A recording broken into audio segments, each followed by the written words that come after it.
चलो स्टार्ट करें।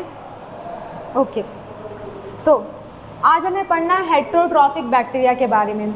Last classes में हम पढ़ चुके हैं आर्की बैक्टीरिया और आपका साइनोबैक्टीरिया। यू बैक्टीरिया हेडिंग के अंदर मैंने आपका बताया था साइनोबैक्टीरिया और आपके हेट्रोट्रॉफिक बैक्टीरिया सभी आते हैं, है ना। सिर्फ आर्की बैक्टीरिया की कैटेगरी अलग थी क्योंकि आर्की बैक्टीरिया के सेल वॉल का जो स्ट्रक्चर था वो अलग था। बाकी सारे बैक्टीरिया में सेल वॉल का स्ट्रक्चर सिमिलर है। ओके, तो हमने कल पढ़ लिया था ऑटोट्रॉफिक बैक्टीरिया, यानी कि ऐसे बैक्टीरिया जो अपना खाना खुद बना सकते हैं, अपना न्यूट्रिशन खुद बना सकते हैं। ऐसे बैक्टीरिया में हमने पढ़ा था साइनोबैक्टीरिया जो कि फोटोट्रॉफिक थे या फोटो ऑटोट्रॉफिक थे। दूसरे थे कीमोसिंथेटिक बैक्टीरिया, ऐसे बैक्टीरिया जो खुद अपना खाना तो बना रहे थे but with the help of some chemicals. ये बातें हमने पिछले क्लास में कवर की थी। आज हम देखने जा रहे हैं हेट्रोट्रॉफिक बैक्टीरिया के बारे में। हेट्रो मतलब होता है दूसरा, ट्रॉफिक मतलब होता है न्यूट्रिशन। हेट्रो मतलब होता है अदर, ट्रॉफिक मतलब होता है न्यूट्रिशन, यानी कि ये किसी अदर ऑर्गेनिज्म पे डिपेंड होते हैं अपने न्यूट्रिशन के लिए। ठीक है, अच्छा, और एक और बात, अगर पूरे बैक्टीरिया को देखा जाए तो सबसे ज़्यादा हेट्रोट्रॉफिक टाइप के ही बैक्टीरिया पाए जाते हैं। सबसे ज़्यादा अमाउंट में अगर कोई बैक्टीरिया मिलते हैं तो हेट्रोट्रॉफिक बैक्टीरिया ही मिलते हैं। क्लियर? अच्छा, आप ज़रा सोचो, जो बैक्टीरिया दूसरे पे डिपेंड है वो हेट्रोट्रॉफिक है, यानी कि जो भी बैक्टीरिया हमारे पे डिपेंड है या हमारे ऊपर बीमारी फैला रहे हैं, हमें हमारे ऊपर आके रह रहे हैं, यानी कि वो भी हेट्रोट्रॉफिक हैं। तो हेट्रोट्रॉफिक में सभी बीमारी फैलाने वाले बैक्टीरिया आपके आ जाएंगे। सो इसमें आ जाएंगे आपके all pathogenic bacteria.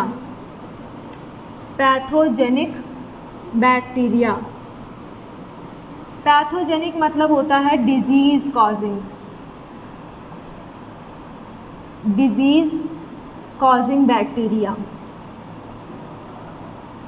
Disease causing bacteria को हम क्या कहते हैं? हम कहते हैं पैथोजेनिक बैक्टीरिया, राइट। और यही क्या है आपके हेट्रोट्रॉफिक, सारे के सारे जितने भी डिजीज़ कॉजिंग बैक्टीरिया हैं, लाइक कॉलेरा होता है ना, टाइफाइड होता है हमें, ये सारे के सारे बैक्टीरिया से होता है। और वो सारे बैक्टीरिया कैसे हैं? हमारे हेट्रोट्रॉफिक बैक्टीरिया हैं।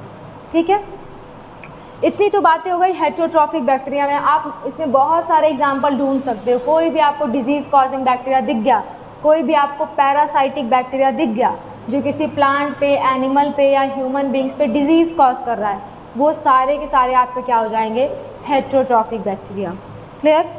नेक्स्ट, आपका जब हम मोनेरा किंगडम पढ़ते हैं तो वहाँ पे एक नाम आता है माइकोप्लाज्मा का, एक आपका ऑर्गेनिज्म आता है माइकोप्लाज्मा। कई साइंटिस्ट इसे बैक्टीरिया की कैटेगरी में मानते हैं, कई लोग इसे नहीं भी मानते हैं, क्योंकि माइकोप्लाज्मा एक ऐसा प्रोकैरियोटिक सेल है। ये प्रोकैरियोटिक तो है लेकिन इसके ऊपर सेल वॉल नहीं प्रेजेंट होती है। सभी बैक्टीरिया आपके प्रोकैरियोटिक होते हैं लेकिन उनके ऊपर सेल वॉल प्रेजेंट होती है, लेकिन इसके ऊपर सेल वॉल नहीं होती है। तो सेल वॉल इज़ एब्सेंट, इसीलिए कई साइंटिस्ट इसे बैक्टीरिया की कैटेगरी में नहीं रखते हैं। और ये होता कैसा है? प्रोकैरियोटिक होता है, प्रोकैरियोटिक टाइप का ये सेल होता है। क्लियर? नेक्स्ट बात अगर मैं बात करूँ तो ये जो होता है ये स्मॉलेस्ट सेल है। आज तक हमने जितने भी सेल्स देखी हैं, ऑब्जर्व की हैं साइंटिस्ट ने, उसमें से ये सबसे स्मॉलेस्ट सेल होता है। इसका डायमीटर होता है 0.1 से 0.3 माइक्रोमीटर। ओके, 0.1 से 0.3 माइक्रोमीटर तक इसका डायमीटर होता है। सबसे स्मॉल सेल है ये। वायरस आपके इससे भी छोटे होते हैं लेकिन वायरस आपका कोई सेल नहीं है। वायरस को हम कहते हैं ए सेलुलर, यानी कि उसके अंदर कोई भी सेल प्रेजेंट नहीं है। वायरस को हम सेल नहीं मानते, इसीलिए हम स्मॉलेस्ट सेल किसे कह रहे हैं? आपके माइकोप्लाज्मा का। अगर मैं बात करूं, इसी के साथ मैं बात कर देती हूं लॉन्गेस्ट और लार्जेस्ट सेल की, क्योंकि हमारा ये टॉपिक आया है तो आप जान लो लार्जेस्ट सेल। लार्जेस्ट सेल आपका होता है यानी कि सबसे बड़ा होता है ऑस्ट्रिच एग। शुतुरमुर्ग आप जानते होंगे, शुतुरमुर्ग का जो अंडा होता है वो सबसे बड़ा सेल माना जाता है। नेक्स्ट है आपका लॉन्गेस्ट सेल। लॉन्गेस्ट सेल होता है nerve cell of blue whale. Blue whale एक ऐसी मैमल है, पानी में रहने वाली एक ऐसी, वो मछली जैसे दिखती है पर वो मछली नहीं है, मैमल है, ठीक है। ब्लू व्हेल एक ऐसी मैमल है जिसके जो सबसे बड़ी आपकी जीव है, पूरे के पूरे धरती पे सबसे बड़ा कुछ है तो वो ब्लू व्हेल है, ठीक है। और इसका जो नर्व सेल होता है, नर्व सेल, वो सबसे लंबा सेल होता है, सबसे लॉन्गेस्ट होता है। लार्जेस्ट और लॉन्गेस्ट में फ़र्क समझना, लार्जेस्ट मतलब उसका हर चीज़ बड़ा हो, लंबाई चौड़ाई मोटाई हर चीज़ बड़ी हो, लेकिन लॉन्गेस्ट मतलब सिर्फ लंबाई में वो बड़ा हो। तो सबसे लंबा सेल अगर कोई है तो वो है nerve cell of blue whale, और सबसे बड़ा सेल अगर कोई है वो है आपका ऑस्ट्रिच एग, ठीक है। और सबसे स्मॉलेस्ट सेल है आपका माइकोप्लाज्मा, ठीक है। माइकोप्लाज्मा कुछ अदर नाम से भी फेमस है, बहुत सारे नामों से ये फेमस है, मैं यहाँ वो नाम लिख रही हूँ, आप नोट करना। PPLO pleuro pneumonia like organism, इसे हम कहते हैं प्लूरो निमोनिया लाइक ऑर्गेनिज्म। और इसी का एक और नाम है आपका joker of plant kingdom, joker of plant kingdom भी इसे कहा जाता है, ठीक है। तो इसके ये सारे नाम हैं माइकोप्लाज्मा के, ओके। ये सारे नाम हैं आपके माइकोप्लाज्मा के, ठीक है। और ये सबसे क्या है, स्मॉलेस्ट सेल है। एक सबसे इम्पॉर्टेंट बात मैं अगर आपको बताऊं तो माइकोप्लाज्मा पे कोई भी एंटीबायोटिक एक्ट कर सकती है, लेकिन माइकोप्लाज्मा पे आपका पेनिसिलिन नाम का एंटीबायोटिक एक्ट नहीं करता है। पेनिसिलिन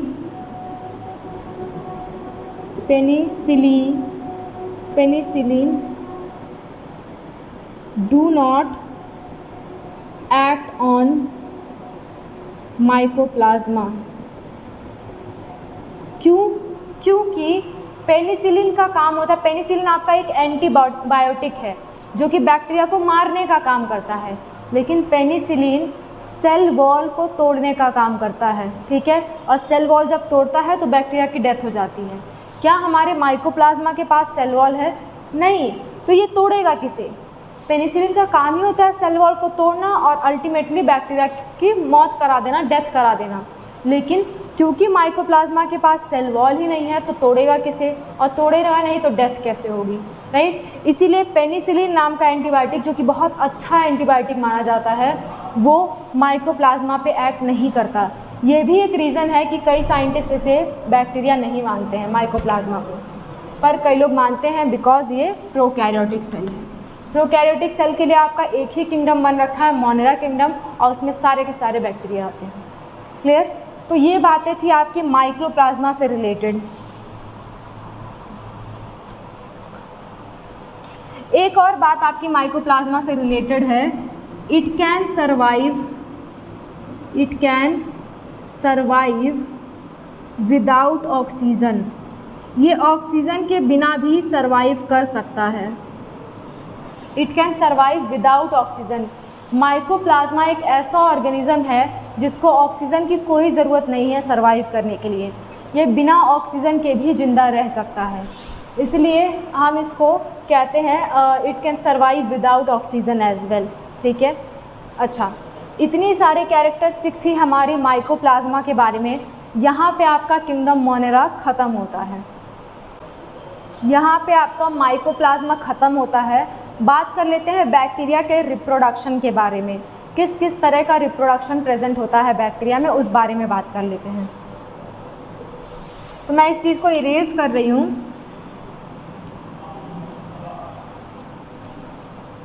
अब हम बात कर रहे हैं रिप्रोडक्शन इन बैक्टीरिया। देखना, रिप्रोडक्शन इन बैक्टीरिया। बैक्टीरिया में रिप्रोडक्शन की अगर मैं बात करूं तो बैक्टीरिया में जनरली फिजन होता है। क्या होता है? फिजन। फिजन मतलब क्या होता है, किसी भी सेल का दो पार्ट में डिवाइड हो जाना। जैसे मान लो ये एक सेल है, ये बैक्टीरिया है, ठीक है, ये उसका क्या है, फ्लैजेला। इस बैक्टीरिया में क्या हो जाए, धीरे धीरे से यहाँ पे ये बैक्टीरिया थोड़ा थोड़ा सा दबना स्टार्ट हो जाए ऐसे, और फिर इसके बाद अल्टीमेटली ये दो बैक्टीरिया बना दे, ठीक है, क्या बना दे, दो बैक्टीरिया। तो इस तरह के डिवीज़न को हम कहते हैं फिजन, इस तरह के रिप्रोडक्शन को हम कहते हैं फिजन। तो बैक्टीरिया में जनरली फिजन होता है, लेकिन अगर कोई अनफेवरेबल कंडीशन आ गई, यानी कि ऐसी कंडीशन जो बैक्टीरिया को पसंद नहीं है, ऐसी कंडीशन जो बैक्टीरिया को पसंद नहीं है, तब वो क्या करेगा, तब वो बनाता है स्पोर्स। क्या बनाता है, स्पोर्स। कब, अनफेवरेबल कंडीशन में। अनफेवरेबल कंडीशन में छोटे छोटे से दाने जैसे स्ट्रक्चर बनाएगा, और वो दाने जैसे स्ट्रक्चर जब आसपास बिखर जाएंगे तो वो एक नया बैक्टीरिया बना देंगे, ठीक है। कभी कभी इसमें सेक्सुअल रिप्रोडक्शन की तरह भी कुछ दिखाई देता है, सेक्सुअल रिप्रोडक्शन जैसी कोई एक्टिविटी होती है, इसीलिए इसमें कहते हैं sort of sexual reproduction present.